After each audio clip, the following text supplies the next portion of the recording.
জামাতের সাথে এনসিপির একটা মনস্তান্ত্রিক মিল ছিল। কি মিল ছিল? আপনি দেখেন জুলাই সনদের ব্যাপারে, আইনি সনদের ভিত্তির বিষয়ে জামাত এবং এনসিপি কিন্তু ভালোভাবে আন্দোলন করেছে। এবং কি নোট অফ ডিসেন্ট যে সংস্কারগুলো গুরুত্বপূর্ণ, এই গুরুত্বপূর্ণ প্রায় 40টা সংস্কারের মধ্যে 29টা সংস্কারের মধ্যে বিএনপি নোট অফ ডিসেন্ট দিয়েছে। জামাত দিয়েছে 4টি, এনসিপি দিয়েছে 1টি।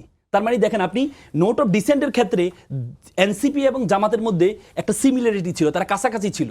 তার মানে বেসিক যে সংস্কারগুলো আছে, চেক অ্যান্ড ব্যালেন্স করার যে সংস্কারগুলো আছে, এই সংস্কারগুলোতে এনসিপি এবং জামাতের আগে থেকে বলা যায় যে আগে থেকে একটা সমঝোতার প্রস্তুতি ছিল। আমি বলছি মনস্তান্ত্রিক, মানে তাদের যে আপনি তো বলেন, আমি তো বলি যে politics is the only common sense of human being. আপনি কমন সেন্সটা যখন খাটাবেন, কারণ জামাতে শুরু থেকে জুলাই সনদের আইনি ভিত্তি চেয়েছে, এবং কি আপনি দেখেন বর্তমানে আমি মনে করি এনসিপির সাথে জামাতের যে জোটটা হয়েছে, এনসিপি এখানে সবচেয়ে বেশি লাভবান হয়েছে। কিভাবে এনসিপি লাভবান হয়েছে?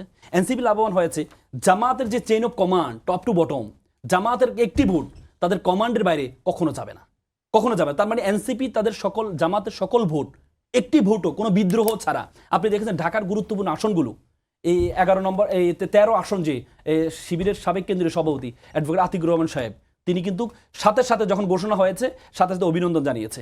কুমিল্লা হাসাদ আবদুল্লার যে আসনটা, সেই আসনের যিনি প্রার্থী ছিলেন তিনি ভাইস চেয়ারম্যান ছিলেন এই জামাতের, কিন্তু তারপরেও উনি সাথে সাথে আজকে গিয়ে নমিনেশন সাবমিটের সময় একসাথে গিয়েছেন।